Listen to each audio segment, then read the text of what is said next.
एक बैठा रखा है कोने में और उसको कह रखा है तू ज्यादा मत बोल, कोने में बैठ। साफ उन्होंने कह दिया कि हम लीगल एमएसपी नहीं देंगे। जहां भी आप देखो इस देश में आपको अदानी दिखेगा। आपने कभी मीडिया पे किसानों के मुद्दे देखे? 73% आबादी में से मीडिया के मालिक कितने? और साइड में Amit Shah CBI, ED, income tax department लिए देखते रहते हैं। हाई कोर्ट में 650 जज हैं हिंदुस्तान के सब हाई कोर्ट्स में। आदिवासी कितने? ये जाति जनगणना से ये आपके सामने आ जाएगा पूरा। गले लगिए मेरे से।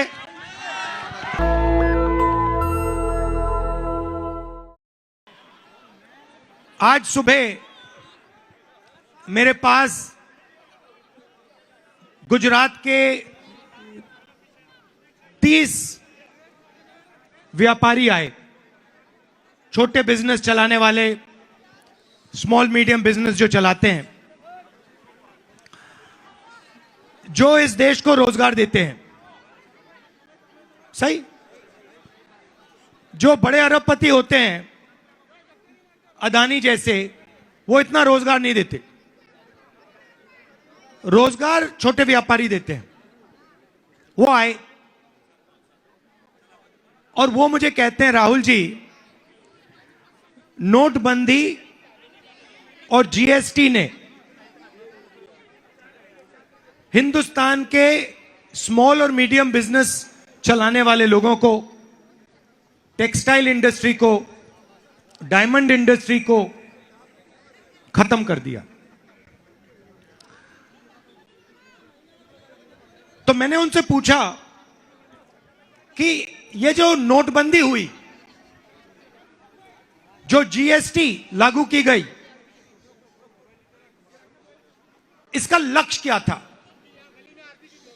और उन्होंने 1 सेकंड में मुझे जवाब दिया कि राहुल जी, लक्ष्य जीएसटी का, नोटबंदी का, हिंदुस्तान के छोटे व्यापारियों को खत्म करने का था।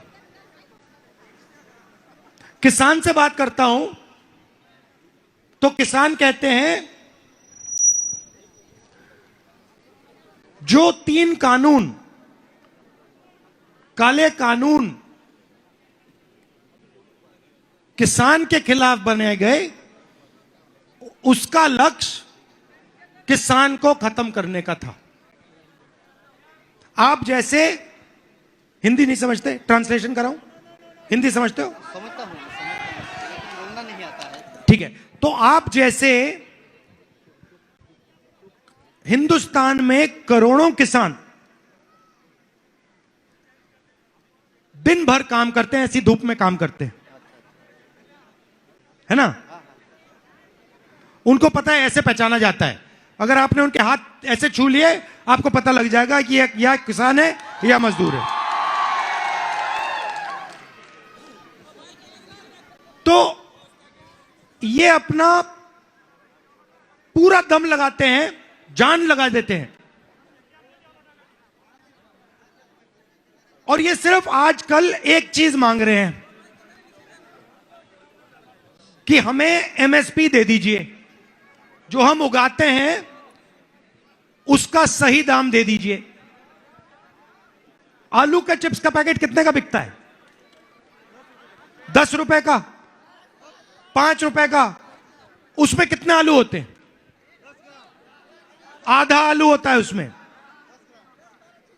तो किसान सिर्फ यह कह रहा है कि भैया, ये जो 5 रुपए का पैकेट है, इसमें हमारी मेहनत है, इस मेहनत का थोड़ा सा फल हमें भी दे दीजिए।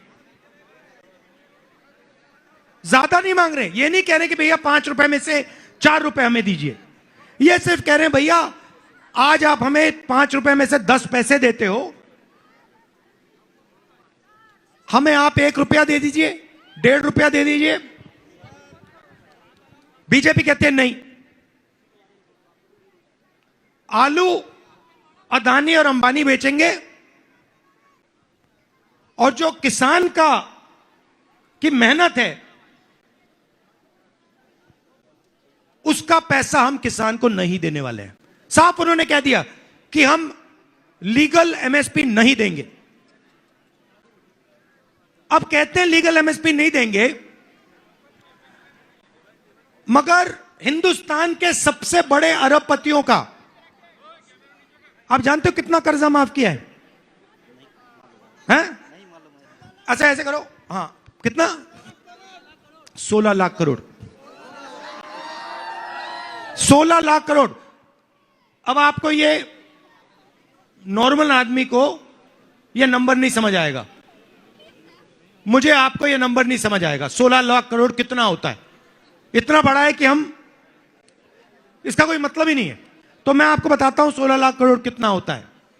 अगर आप एक साल के लिए मनरेगा को चलाते हो तो उसमें 65,000 करोड़ रुपए लगते हैं। नरेंद्र मोदी जी ने 24 साल का मनरेगा का पैसा हिंदुस्तान के सबसे बड़े अरबपतियों को दे दिया। और जब, नाम क्या आपका? रसिक भाई, रसिक भाई। जब रसिक भाई कर्जा माफी की बात करते हैं तो उन्हें कहते हैं भैया तुम्हारा कर्जा हम नहीं माफ करेंगे। एमएसपी नहीं देते, कर्जा माफ नहीं करते, बीमा योजना का पैसा नहीं देते, और जब इनको माल बेचने का टाइम आता है तो एक्सपोर्ट इंपोर्ट पॉलिसी को बदल के इनके माल को मतलब पैसों पे लिया जाता है। तो छोटे व्यापारी रो रहे हैं, किसान रो रहे हैं, युवाओं को रोजगार नहीं मिल रहा। मजे कौन ले रहा है?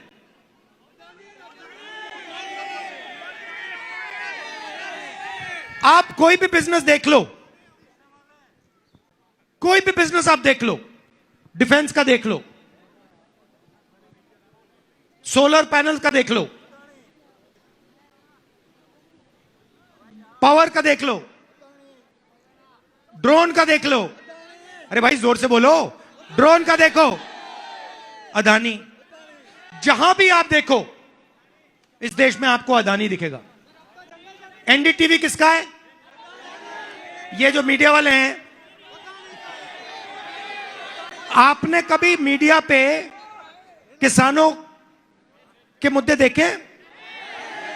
कभी देखा आपने कि भैया गन्ने के दाम की बात हो रही है, एमएसपी की बात हो रही है? नहीं दिखेगा, दाम नहीं मिलता। आपका नाम क्या है? आप क्या करते हो? करते क्या हो? आप भी आ जाओ।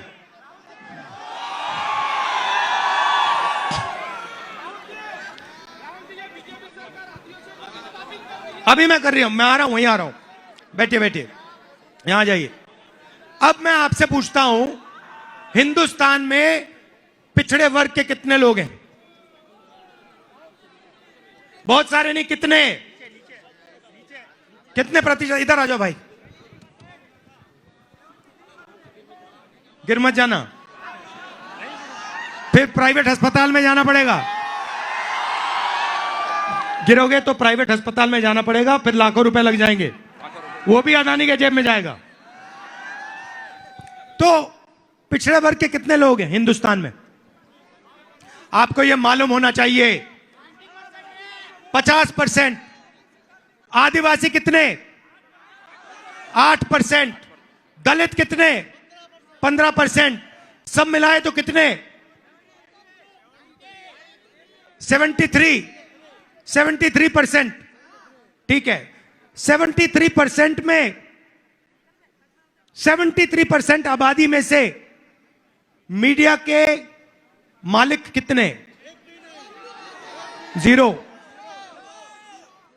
हिंदुस्तान के 200 सबसे बड़े बिजनेस की लिस्ट निकालो, उनके मालिकों की लिस्ट निकालो, उनके सीनियर मैनेजमेंट की लिस्ट निकालो, उसमें से 73% के कितने? 0।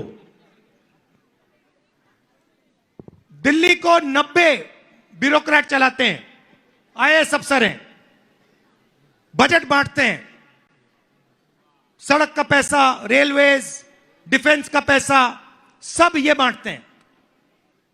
90 में से आदिवासी कितने? एक एक बैठा रखा है कोने में और उसको कह रखा है तू ज्यादा मत बोल, कोने में बैठ। 100 रुपए खर्च होते हैं बजट में, तो आदिवासी अफसर कितने रुपए का निर्णय लेता है? नहीं, 10 पैसे का। आपकी भागीदारी 8%, सॉरी आपकी आबादी 8%, आपकी भागीदारी 100 रुपए में से 10 पैसे, 8 रुपए कम से कम होनी चाहिए, मगर है 10 पैसे। पिछड़ा वर्ग 50% है, 90 में से उसके कितने अफसर? 3। उनकी भागीदारी कितनी? 50% आबादी है, भागीदारी कितनी? 5%। 73% को पूरे को मिला दो, बजट का आप 6% का निर्णय लेते हो। 6% का हिंदुस्तान की सरकार खर्च करती है पैसा, तो दलित आदिवासी पिछड़े 6 रुपए का निर्णय लेते हैं। भाइयों और बहनों, हिंदुस्तान में आपकी भागीदारी है ही नहीं, आपका बेवकूफ बनाया जा रहा है। और बेवकूफ कैसे बनाया जा रहा है मैं आपको दिखाता हूं। भैया जरा यहां खड़े होंगे आप? भैया अब मैं आपको हिंदुस्तान का, इधर, हाँ थोड़ा भैया यहां देखिए जरा, इधर इधर इधर इधर भैया इधर देखिए। अब भैया मैं आपसे सवाल पूछता हूं, ये मान लीजिए जेब कतरे को इनकी जेब काटनी है, मान लीजिए, तो सबसे पहले क्या करना पड़ेगा? ध्यान भटकाना पड़ेगा। भैया उधर देखना जरा, वो देखो भैया, उधर देखना जरा, वो देखो भैया, भैया उधर देखना जरा, ये करना पड़ेगा, राइट? जब ये इधर उधर देखेगा तो फिर पीछे से उसकी जेब काटी जाएगी, राइट? और तीसरे आदमी की भी जरूरत होती है, एक जो इधर उधर दिखाता है, दूसरा जो काटता है, तीसरा कौन होता है? ये लाठी देना मुझे।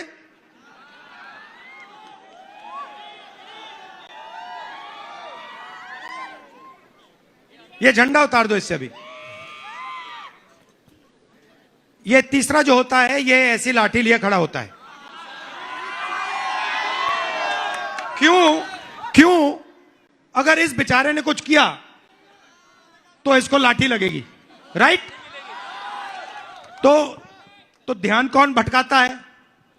मोदी। देखो भैया, सी प्लेन की ओर देखो, देखो भैया, देखो भैया, मैं समुद्र के नीचे चला गया। देखो भैया, वो चाइना की ओर देखो, देखो भैया, पाकिस्तान की ओर देखो, देखो भैया, थाली बजाओ, मोबाइल फोन चलाओ, ये इनका काम है। पीछे से अदानी जी आते हैं, पता भी नहीं लगता, आप उधर ऊपर ऐसे देखते हो, वो पीछे से ठक, जीएसटी का पैसा गायब हो जाता है। और साइड में Amit Shah, CBI, ED, income tax department लिए देखते रहते हैं। और नुकसान किसका होता है? आ जाइए, अजय, नुकसान किसका होता है? आपका होता है।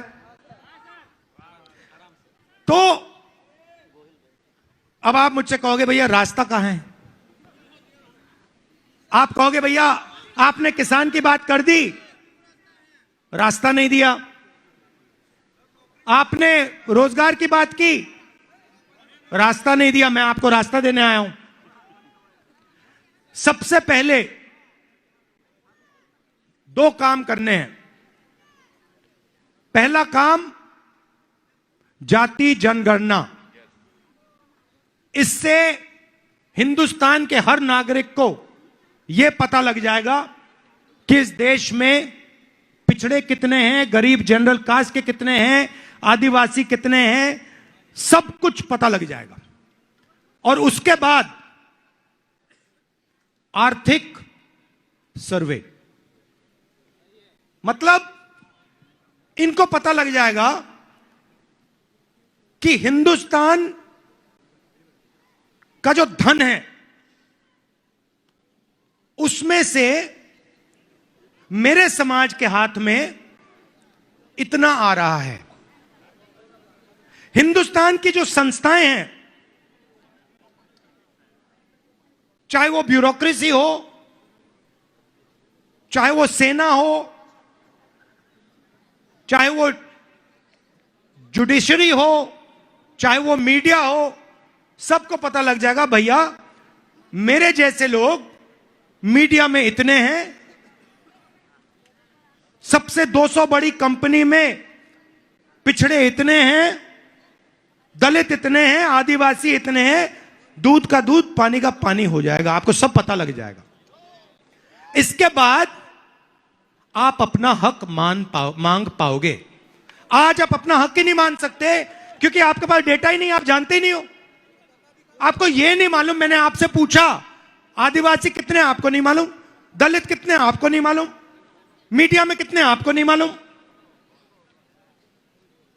हाई कोर्ट में 650 जज हैं, हिंदुस्तान के सब हाई कोर्ट्स में। आदिवासी कितने मालूम नहीं आपको, आपको मालूम ही नहीं, किसी को मालूम नहीं, वो आपको बताना नहीं चाहते।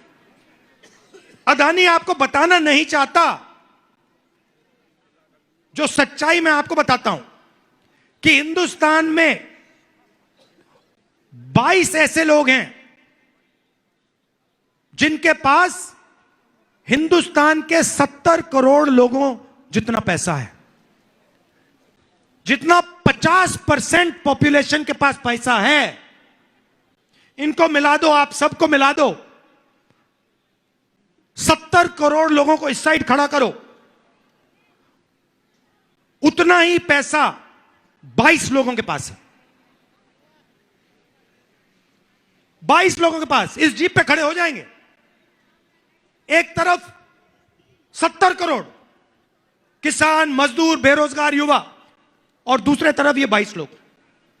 कर्जा माफ किसका होता है? 22 का। 16 लाख करोड़ रुपए उनका माफ होता है।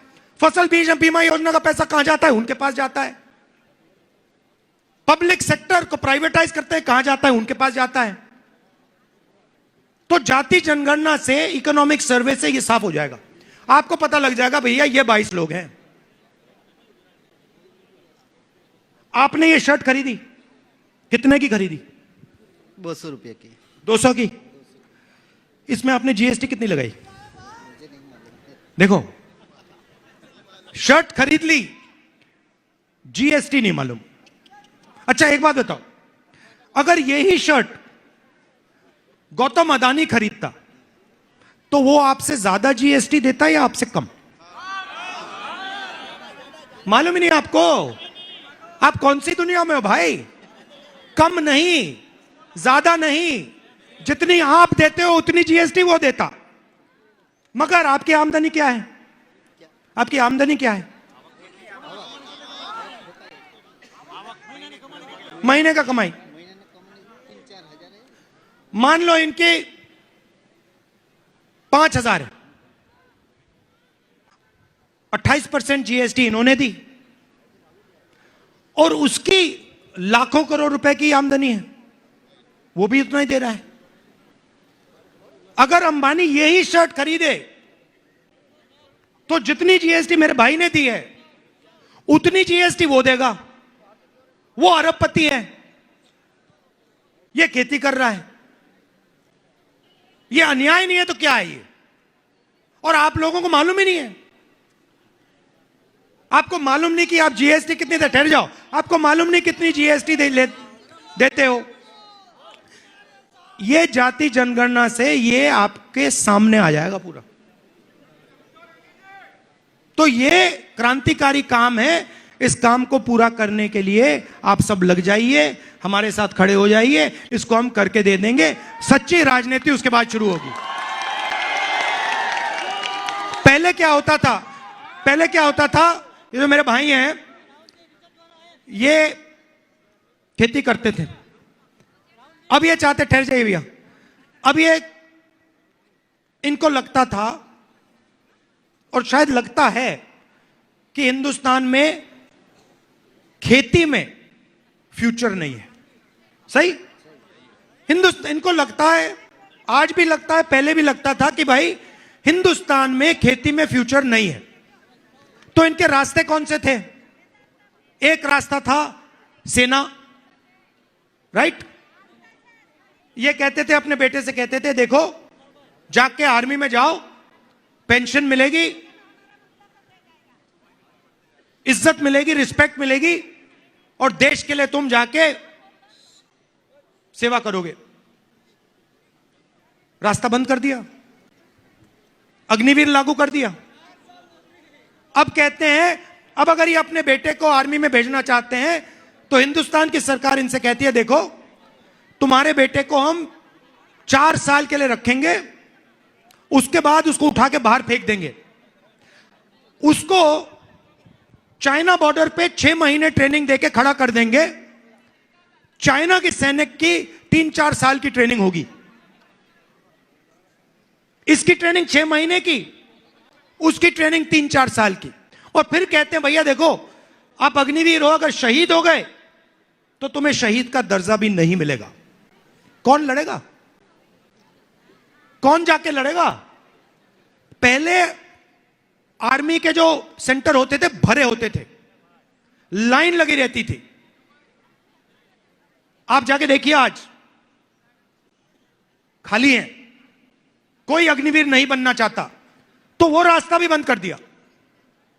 दूसरा रास्ता पब्लिक सेक्टर का था, BHEL, HAL, वहां पे आपके बेटे जा सकते थे, बेच दिया। किसको बेचा? उन्हीं 22 लोगों को, उन्हीं 22 को। पहले हथियार पब्लिक सेक्टर बनाती थी। नैट एयरक्राफ्ट का नाम सुना होगा आपने, पाकिस्तान के खिलाफ जब लड़ाई हुई थी उसने लटा दिया था उनको, वो HAL ने बनाया था।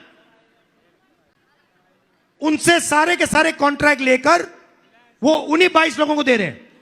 अदानी डिफेंस, रिलायंस डिफेंस, उन सबको दे रहे हैं।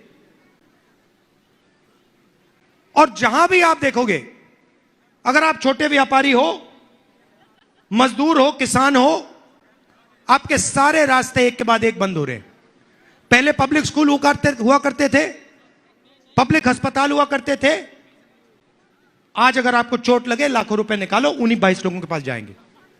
बच्चों की शिक्षा करवानी है, प्राइवेट कॉलेज यूनिवर्सिटी में जाओ, मालिकों के नाम देखो, वही 22 लोग हैं। तो यह मैं आपसे कहना चाह रहा था कि आपको अपने हक की लड़ाई लड़नी है। ये जो एक तरफा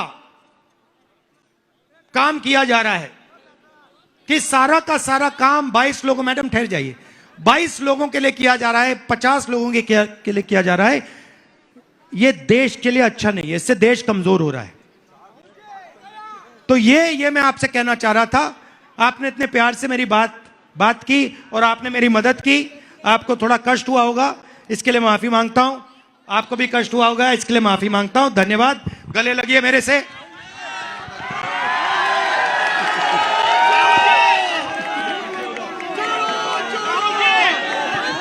धन्यवाद। नेशनल दस्तक की आपसे गुजारिश है कि अगर इसको बचाना चाहते हैं तो नेशनल दस्तक को सब्सक्राइब करने के लिए रेड कलर के सब्सक्राइब बटन को दबाएं, फिर बेल आइकन की घंटी दबाएं। नेशनल दस्तक को बचाने के लिए बहुत जरूरी है कि हर खबर को शेयर करें, लाइक करें, कमेंट जरूर करें।